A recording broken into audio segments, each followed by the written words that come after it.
Hello hello guys, नमस्कार। तर आज नेपाल सरकारलाई चाहिँ गाली दिउँ कि सम्मान गरौँ कि के भनौँ हो। आज म यति तनावमा छु। युट्युब देख्ने बित्तिकै मलाई चाहिँ आज यति तनाव भयो कि कुलमान देखिनलाई चाहिँ निकाल्दैछ।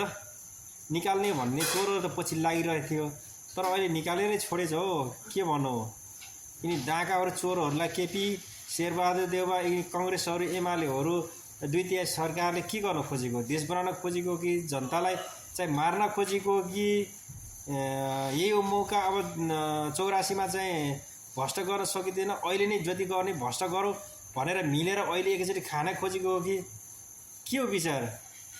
अब त केही कुरा सोचौ न हो। युवाहरूलाई देश चलाउन देऊ हो केपी बा। तिमी मुलाले केही गर्न सक्दैनौ। तिमी मुला काम छैन हेर न। आफ्नो देश बनाउँछौ, बाँदरले आफ्नो घर नि बनाउँदैन, अर्का घर नि बनाउन दिन्न भन्छ नि, त्यस्तै नगर न हो। के भन्ने तिमीलाई?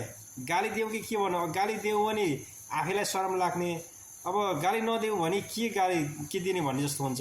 तर आफूले अब बुझ्नुपर्छ हो। मर्ने बेलामा पनि दुरीता किडनी चेन्ज गरेर पनि अझै पनि सुध्रिएनौ। कति खाने विचार छ हो तिमीलाई?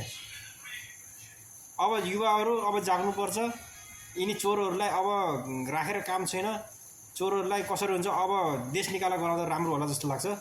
जनताहरू 5000मा 500मा रक्सीमा मासुमा बिग्ने काम चाहिँ जिन्दगीमा नगर्नु होला। 5 साल दुःख पाउनु होला।